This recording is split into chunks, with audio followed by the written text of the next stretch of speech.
사도신경으로 신앙 고백하십니다. 나는 전능하신 아버지 하나님 천지의 창조주를 믿습니다. 나는 그의 유일하신 아들 우리 주 예수 그리스도를 믿습니다. 그는 성령으로 잉태되어 동정녀 마리아에게서 나시고 본디오 빌라도에게 고난을 받아 십자가에 못 박혀 죽으시고 장사된 지 사흘 만에 죽은 자 가운데서 다시 살아나셨으며 하늘에 오르시어 전능하신 아버지 하나님 우편에 앉아 계시다가 거기로부터 살아있는 자와 죽은 자를 심판하러 오십니다. 나는 성령을 믿으며 거룩한 공교회와 성도의 교제와 죄를 용서받는 것과 몸의 부활과 영생을 믿습니다. 아멘. 이사야서 6장부터 9장까지 말씀입니다.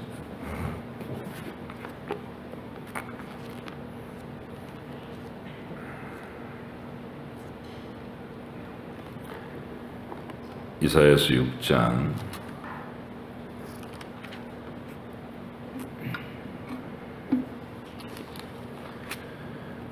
9장까지의 말씀을 함께 보십니다.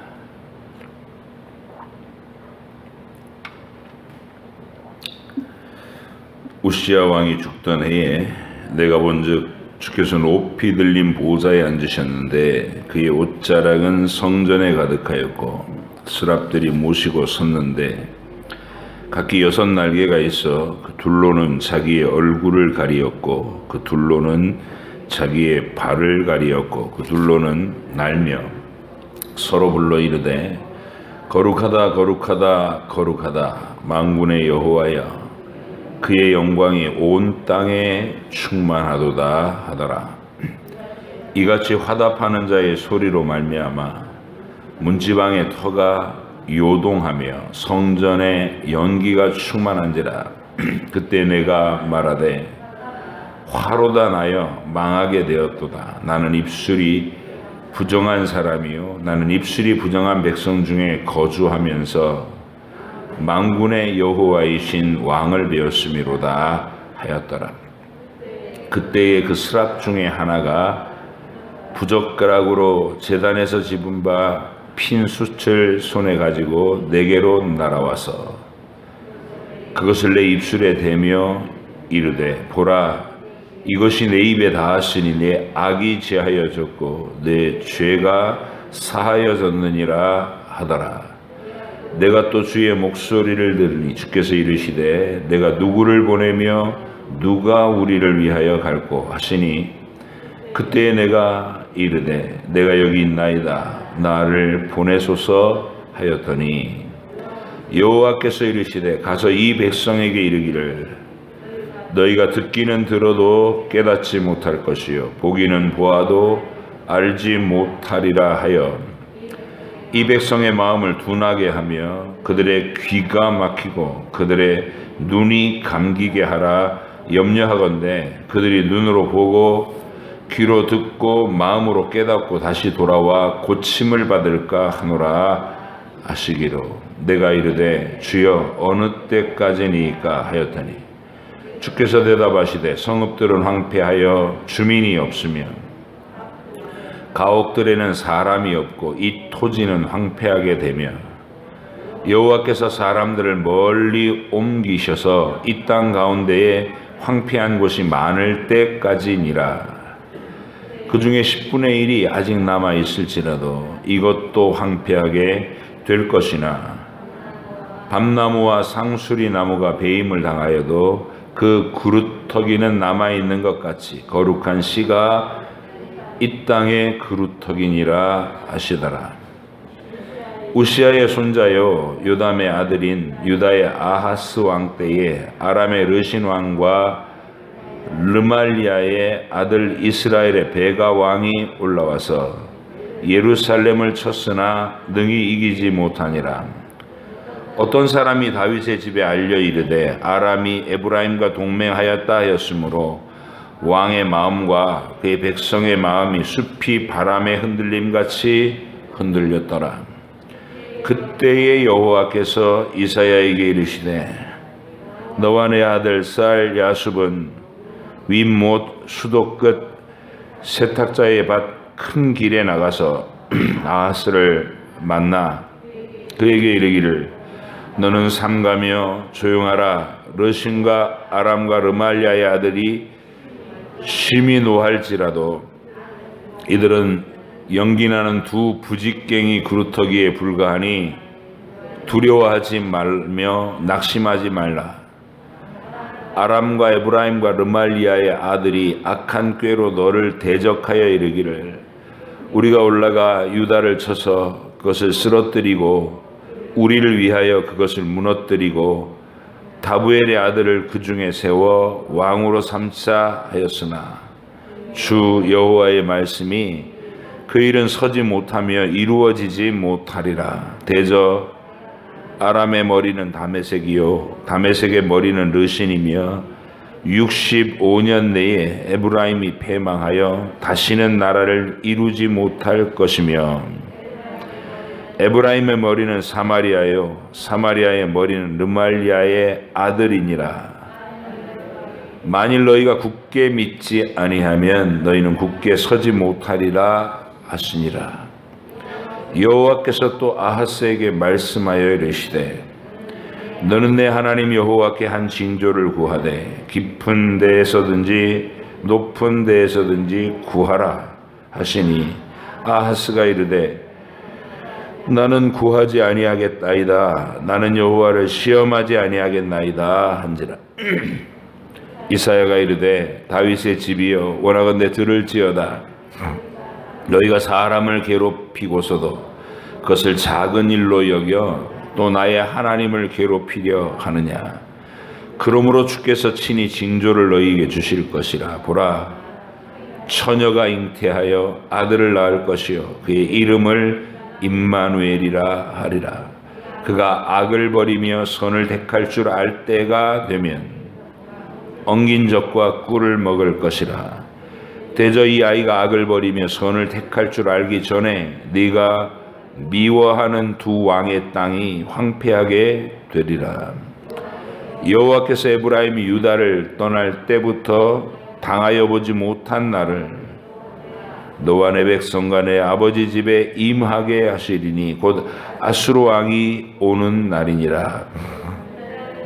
그날에는 여호와께서 애굽 하수에서 먼 곳에 파리와 아수르 땅에 벌을 부르시리니 다 와서 거친 골짜기와 바위 틈과 가시나무 울타리와 모든 초장에 앉으리라.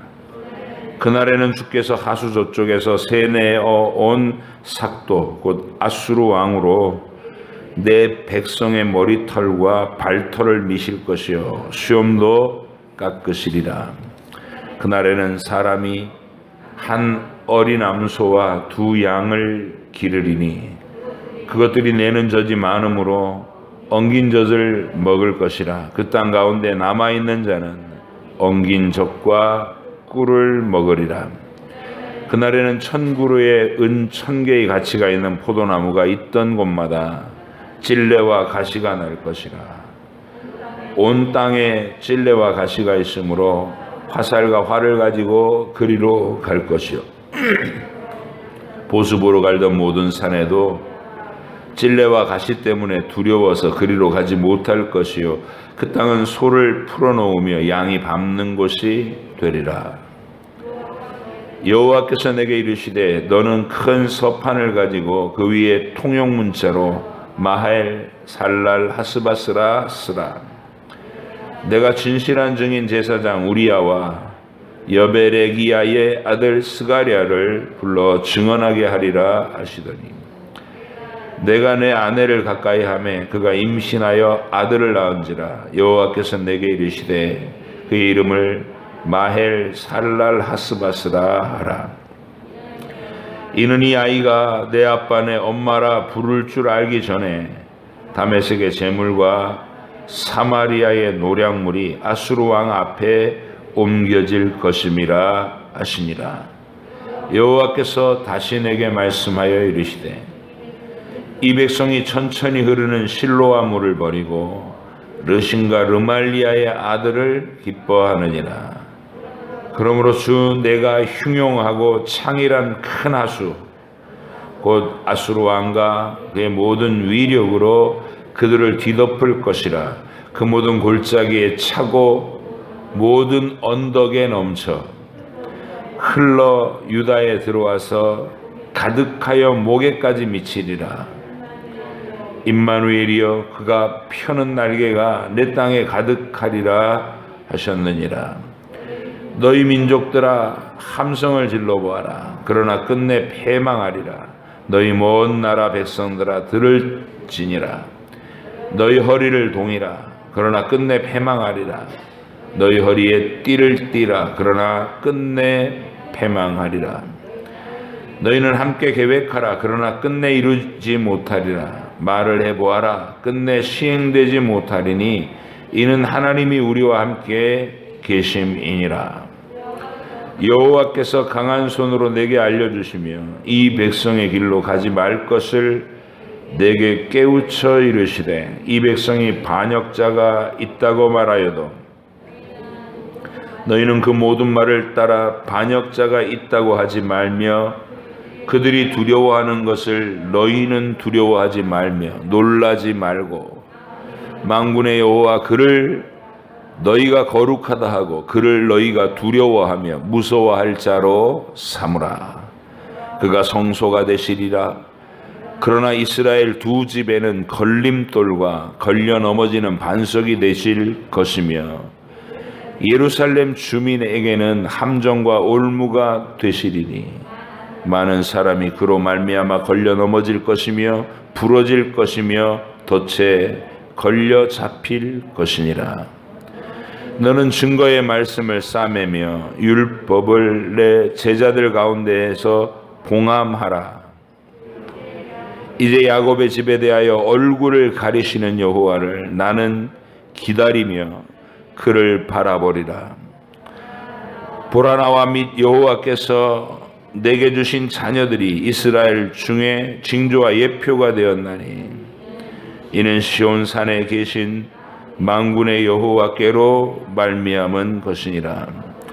어떤 사람이 너희에게 말하기를 주절거리며 속살거리는 신접한 자와 마술사에게 물으라 하거든 백성이 자기 하나님께 구할 것이 아니냐 산 자를 위하여 죽은 자에게 구하겠느냐 하라.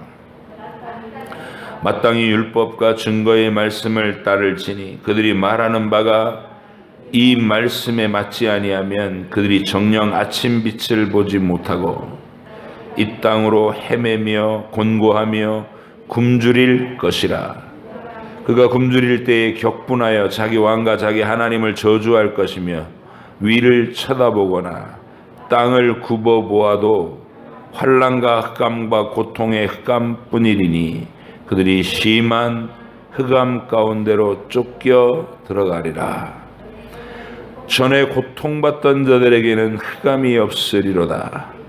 옛적에는 여호와께서 스불론 땅과 납달리 땅이 멸시를 당하게 하셨더니 후에는 해변길과 요단 저쪽 이방의 갈릴리를 영화롭게 하셨느니라. 흑암에 행하던 백성이 큰 빛을 보고 사망의 그늘에 그늘진 땅에 거주하던 자에게 빛이 비치도다. 주께서 이 나라를 창성하게 하시며 그 즐거움을 더하게 하셨으므로 추수하는 즐거움과 탈취물을 나눌 때의 즐거움같이 그들이 주 앞에서 즐거워하오니 이는 그들이 무겁게 맨 멍에와 그들의 어깨의 채찍과 압제자의 막대기를 주께서 꺾으시되 미디안의 날과 같이 하셨음이니이다. 어지러이 싸우는 군인들의 신과 피 묻은 겉옷이 불의 섭같이 살라지리니 이는 한 아기가 우리에게 낳고 한 아들을 우리에게 주신 바 되었는데 그의 어깨에는 정사를 메었고 그의 이름은 기묘자라 모사라 전능하신 하나님이라 영존하시는 아버지라 평강의 왕이라 할 것임이라. 그 정사와 평강의 더함이 무궁하며 또 다윗의 왕자와 그의 나라에 군림하여 그 나라를 굳게 세우고 지금 이후로 영원히 정의와 공의로 그것을 보존하실 것이라.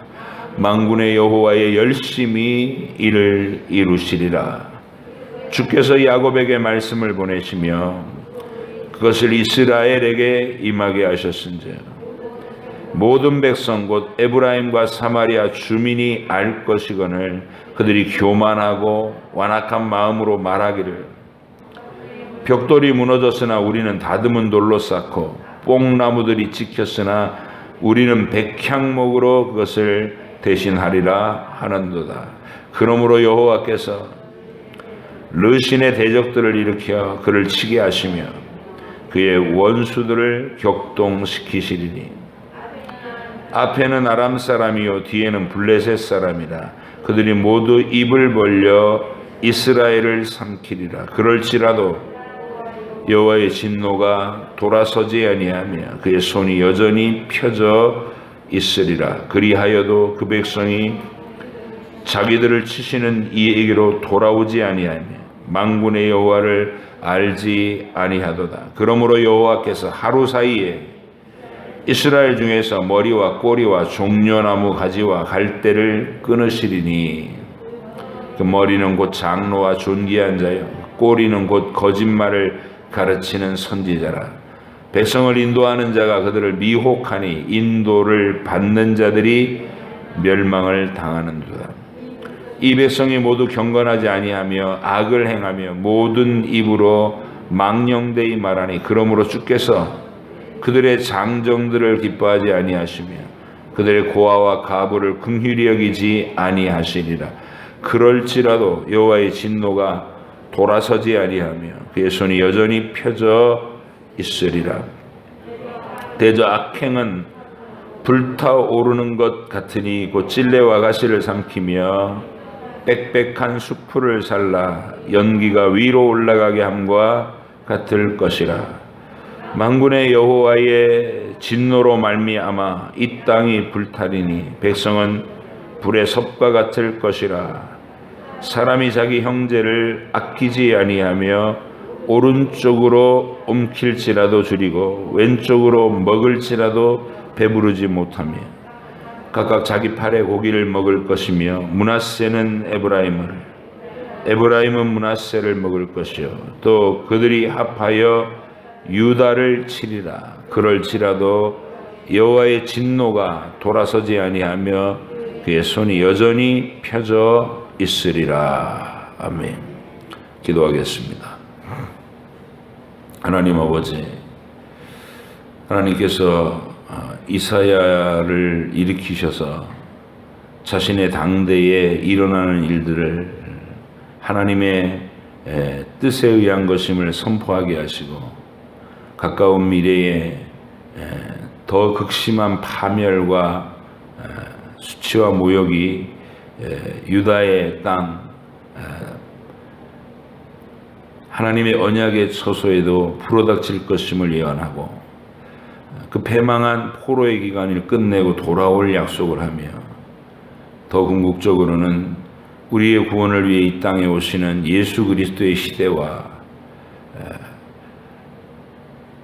종말을 지나 새하늘과 새 땅이 완성되는 그 영원한 나라에 대한 비전까지 이사야가 하나님의 큰 그림을 우리 앞에 다 펼쳐서 보여준다는 사실을 기억하게 하시고 이 땅에 태어나서 살아가는 동안 하나님의 크고 위대한 일의 전모를 우리 가슴에 다 품어 웅장한 마음으로 시시해지지 않고 초라해지지 않고 비천해지지 않는 마음으로 하나님의 크고 위대한 꿈과 비전을 품은 가슴으로 우리가 이 땅을 살아갈 수 있도록 허락해 주시옵소서.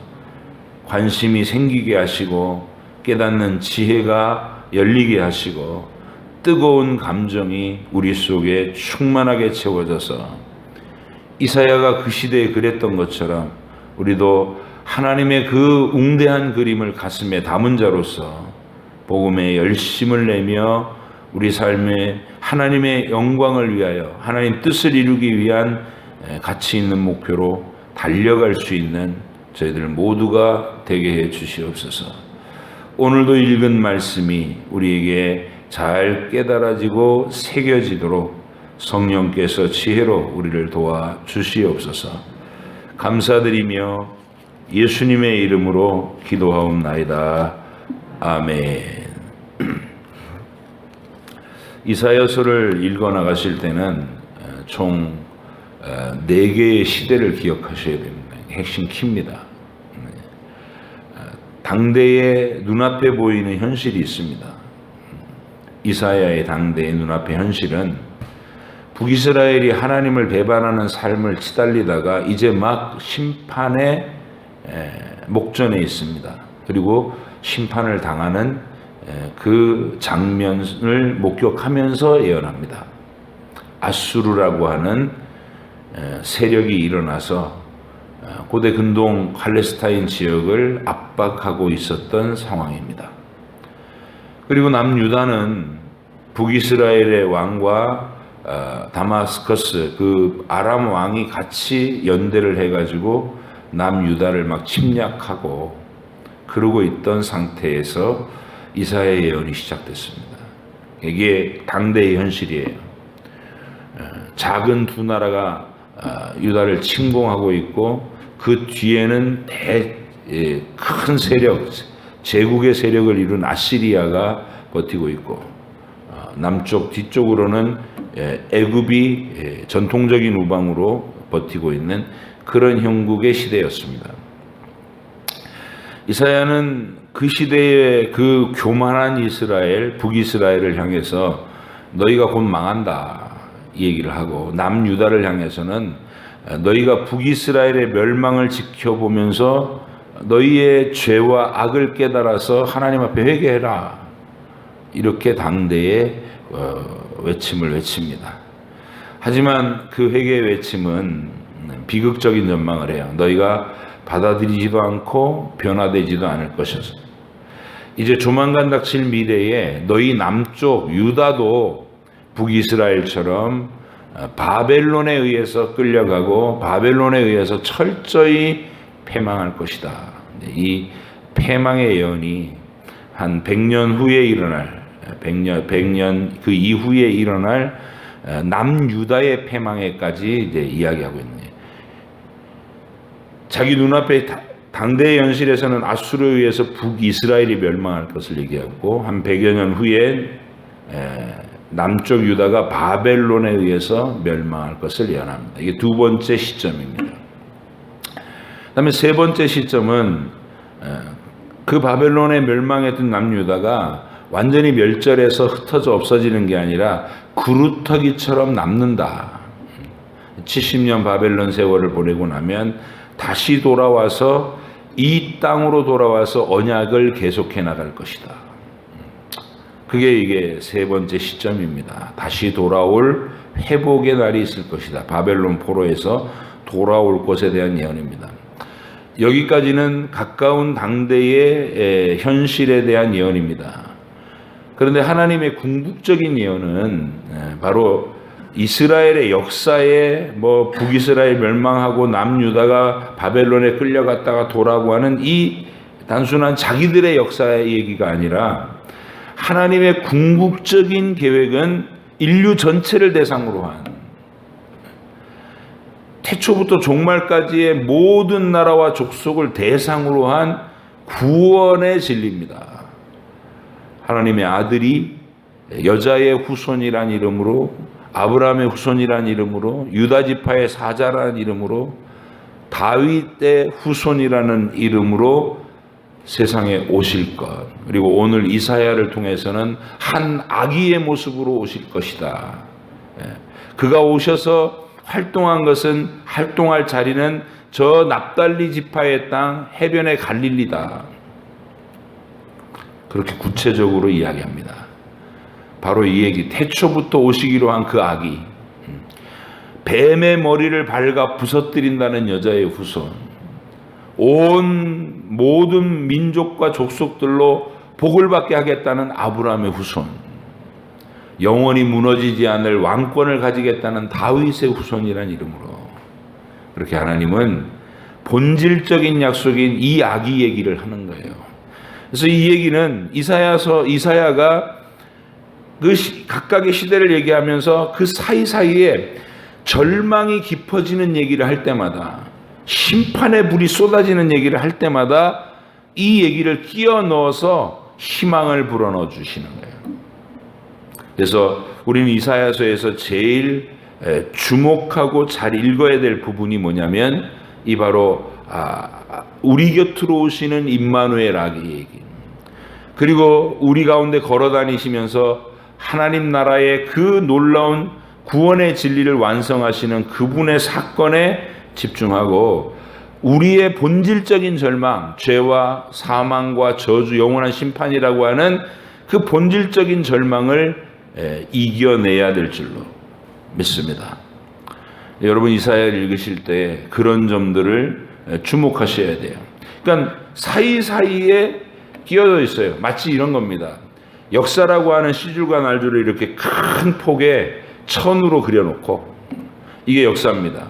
눈앞에 아수르가 나타났다가 바벨론이 나타났다가 포로로 끌려갔다 돌아오고, 이건 그냥 역사입니다. 쭉 역사라는 천에 금빛 찬란한 이 실로 수를 놓은 그림들, 그 그림이 바로 이 땅에 오실 하나님의 아들의 그림입니다. 어린 아기의 모습으로 동정녀에게서 나실 것과 십자가 위에서 고난받고 죽으실 것과 3일 만에 부활하실 것과 그 소문이 온 세계 만방에 선포될 것과 새 하늘과 새 땅이, 온 우주가 새롭게 갈라져서 영원히 무너지지 않을 하늘나라로 완성될 것이라는 그런 이야기의 그림이 그 속에 그려져 있는 거예요. 그래서 역사를 읽으시면서 이 그림을 발견하실 수 있어야 되는 거예요. 우리가 읽은 본문에서는 2장에서부터 그 말이 나왔어요. 1장에서 너희 배반한 자들아, 하나님의 그 주인 되신 하나님을 알아보지 못하는 이 참혹한 인간들아, 막 그러면서 막 통렬하게 죄를 지적하시던 하나님이 2장 5절에 가서는 2장 2절에 가서는 이렇게 얘기해요. 말일에 여호와의 전에 산이 모든 산 꼭대기에 굳게 설 것이고 모든 작은 산 위에 뛰어나리니 만방이 그리로 모여들 것이라. 많은 백성이 가며 이르기를 오라 우리가 여호와의 산에 오르며 야곱의 하나님의 전에 이르자. 그가 그의 길을, 그의 진리를 우리에게 가르칠 것이라. 우리가 그 길로 행하리라 하리니 이는 율법이 시온에서부터 나올 것이요 여호와의 말씀이 예루살렘으로부터 나올 것임이라. 아브라함에게 했던 약속 그대로 세상 만민이 시온으로 몰려들 것이라는 얘기예요. 이게 구원의 시대에 대한 하나님의 이사야서에서 집중적으로 읽어야 될 그 하나님의 큰 그림 읽으셔야 됩니다. 그리고 이제 오늘 7장에 와서 또 그 그림이 섞여드는 거예요. 이사야서에서 중요하게 하나님께서 말씀하시는 내용.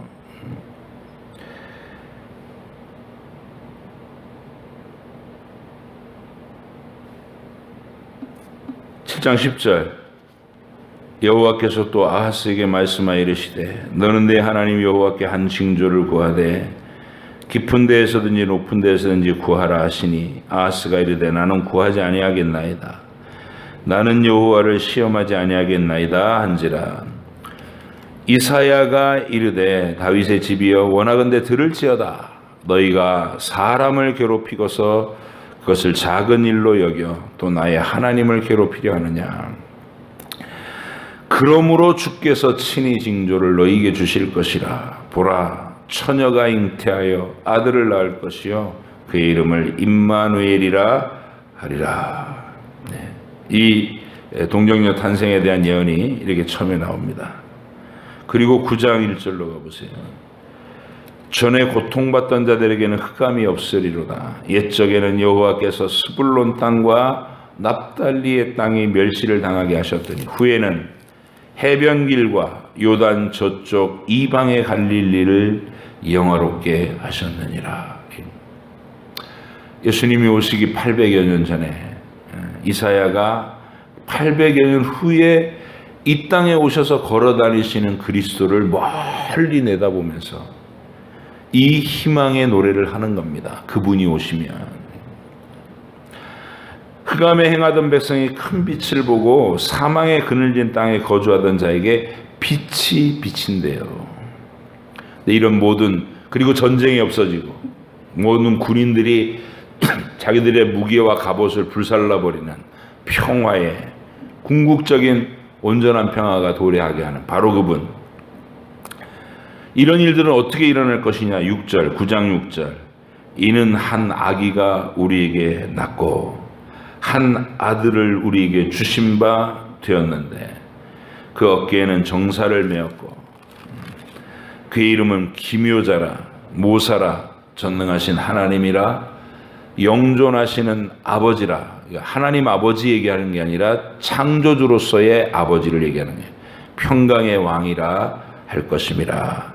그 정사와 평강의 다음이 무궁하며 또 다윗의 왕자와 그의 나라에 군림하여 그 나라를 굳게 세우고 지금 이후로 영원히 정의와 공의로 그것을 보존하실 것이라. 만군의 여호와의 열심히 이를 이루시리라. 이렇게 얘기합니다.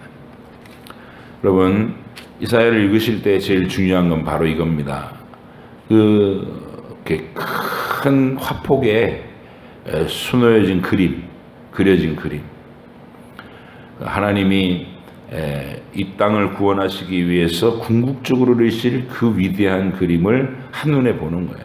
장엄한 그림을. 아까도 얘기했지만 한 아기가 된 동정자 탄생, 갈릴리 해변을 걸어 다니시는 그분의 발자취, 십자가 위에 척설이 매달려서 내 대신 채찍에 맞고 고통을 당하고 찌르심을 받고 죽임을 당하시는 대속의 주님으로, 그리고 부활하셔서 온 세상 만물을 저주와 진노에서 건져내시고 새하늘과 새 땅을 완성하시는 그리스도. 이 그림을 보시라는 거예요. 그리고 각각의 장면에서의 현실적인 예언들은 어떤 시점의 예언인가, 그것만 보시면 이사야서가 이걸 모르고 읽으면 두서없는 얘기예요. 그냥 뜬금없이 맥락이 이어지지도 않고 주제가 흘러가지도 않고 그래서 어려운 책이 되는 거예요. 읽어도 무슨 뜻인지 모르겠고. 그래서 하나님이 의도적으로 성령의 지혜로 눈을 뜨게 하지 않은 사람은 아무리 똑똑한 사람이 읽어도 이 속에서 이게 뭐야? 이러고 말을, 진리가 보여지지 않는.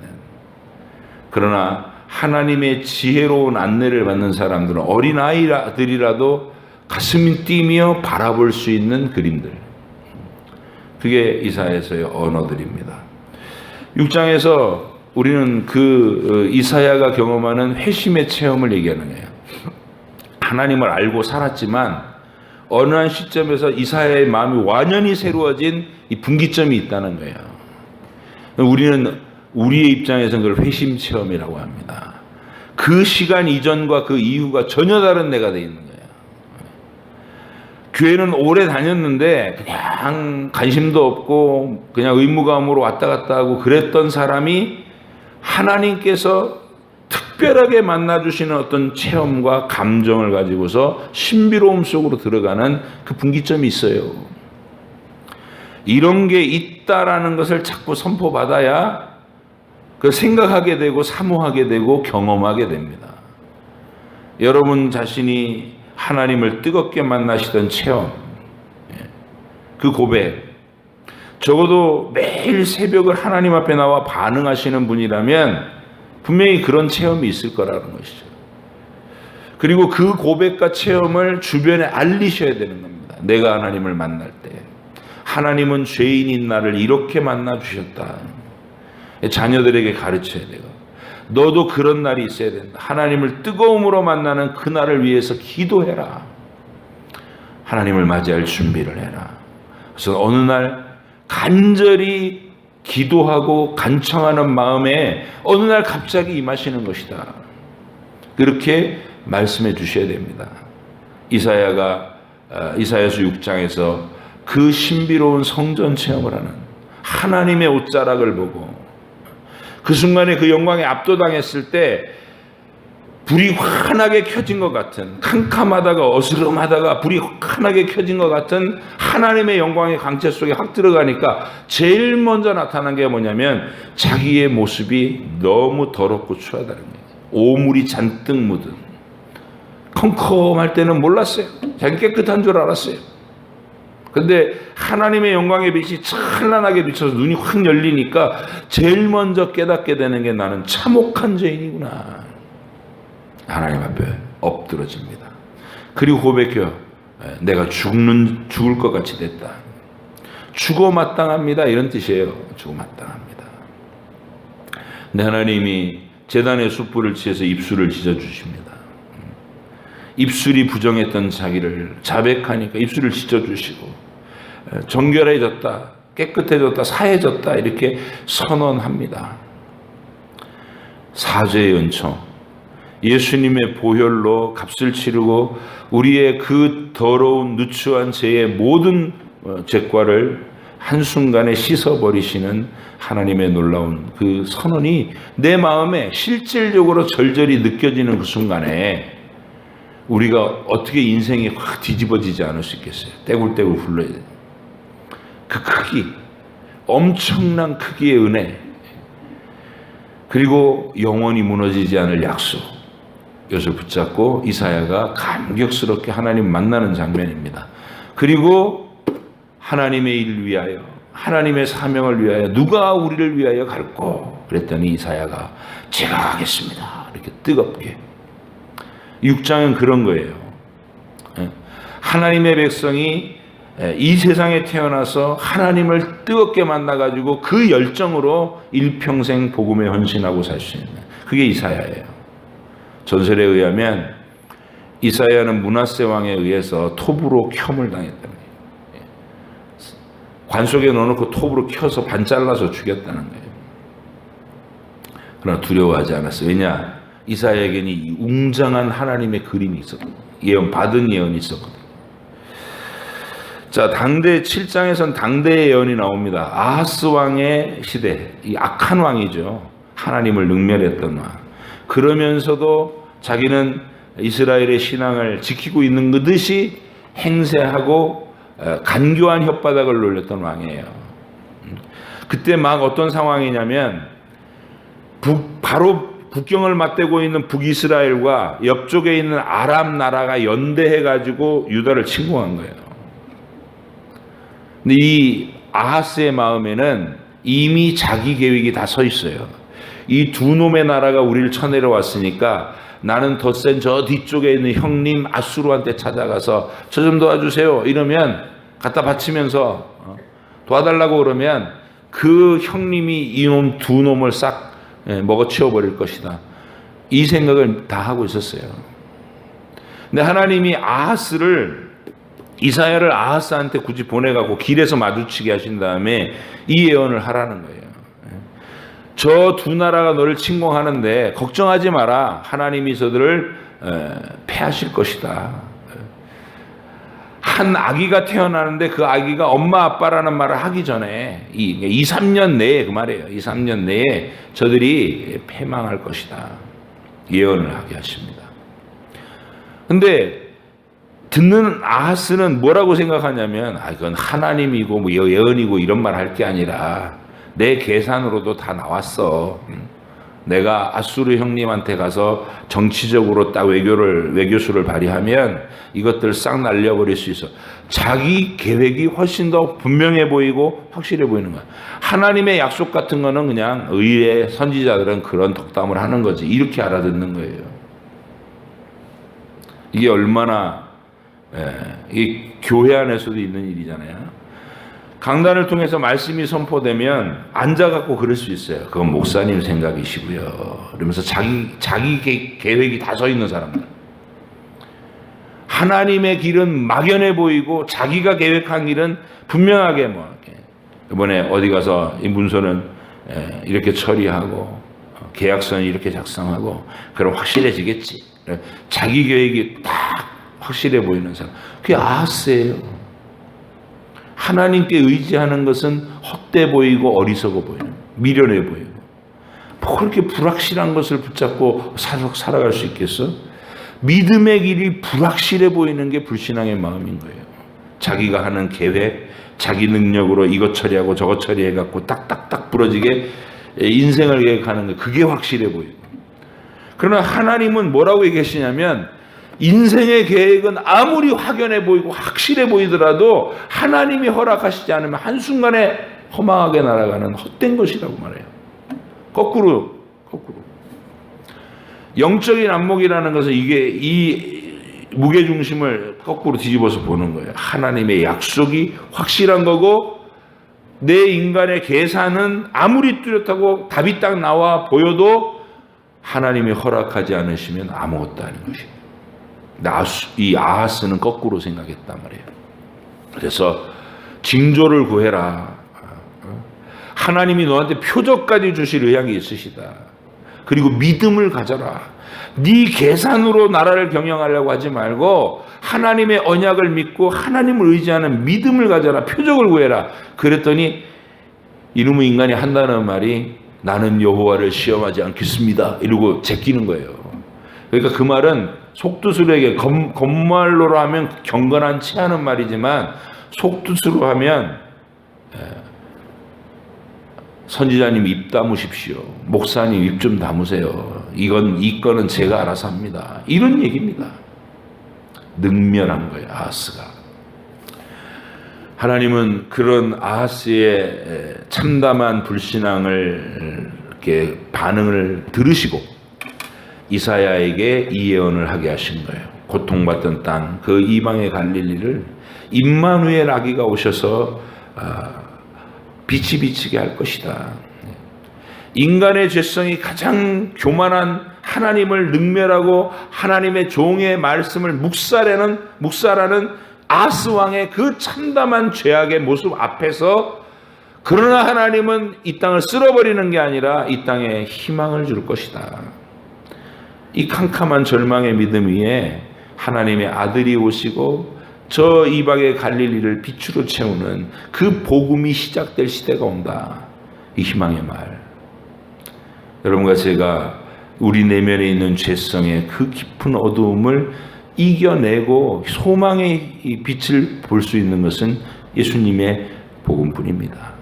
하나님이 나를 위해서 아들을 십자가 위에서 희생시키시고 나를 영원히 용서하시기로, 씻어주시기로, 매일 자백하면 다시 씻어주시고 또 자백하면 다시 씻어주시고, 그래서 일평생도록 기회를 주시겠다는 그런 은혜 속으로 우리를 다 불러주셨다는 거예요. 이제 뭘 해야 되겠습니까? 이런 약속 속에서 일평생 용서해 주겠다는 약속 받았죠. 이 낡아지는 새 몸은 영원한 새 몸으로 갈아입혀 주겠다는 약속, 부활의 약속도 받았죠. 그러면 지난 주일에 선포받은 것처럼 오늘 지금 우리가 힘써야 되는 건 주를 기쁘시게 하는 일이에요. 어떻게 하면 주를 기쁘시게 할 것인가? 오늘도 이사야를 읽으시면서 이런 이야기들이 이렇게 깨달아지고 눈에 보여서 가슴이 막 두근거리는 그런 신비로운 은혜의 삶을 꼭 살으시기를. 그리고 이사야가 체험하는 것처럼 그 강력한 회심의 체험이 여러분에게 주셨던 인생의 전환점이 확 되는 그 예수님을 뜨겁게 만났던 그 시간의 기억을 되살리셔서 지금은 주를 기쁘시게 하겠다는 간절한 열심으로 하루를 살아가시는 귀한 여러분 되시기를 축복합니다. 기도하겠습니다. 하나님 아버지 감사합니다. 이사야를 통해서 크고 웅장한 하나님의 큰 그림을 전체를 다 보게 해주시니 감사합니다. 태초부터 영원한 종말까지 하나님이 펼치실 일들을 마치 큰 폭의 그림을 그린 것처럼 우리에게 보여주는 것이 이사야의 예언입니다. 하나님 그 그림을 보게 하시고 그 장면들의 의미를, 그 가치를, 그 힘을 깨달아서 우리가 이 땅에 살아가는 동안 늘 하나님의 큰 계획에 사로잡힌 자, 그리고 그 위대한 계획을 세상에 증거하려고 하는 뜨거운 열정으로 살아가는 복된 증인들이 다 되게 해주시옵소서. 감사드리며 예수님의 이름으로 기도합니다. 아멘. 하늘에 계신 우리 아버지, 아버지의 이름을 거룩하게 하시며 아버지의 나라가 오게 하시며 아버지의 뜻이 하늘에서와 같이 땅에서도 이루어지게 하소서. 오늘 우리에게 일용할 양식을 주시고 우리가 우리에게 잘못한 사람을 용서하여 준 것 같이 우리 죄를 용서하여 주시고 우리를 시험에 빠지지 않게 하시고 악에서 구하소서. 나라와 권능과 영광이 영원히 아버지의 것입니다. 아멘.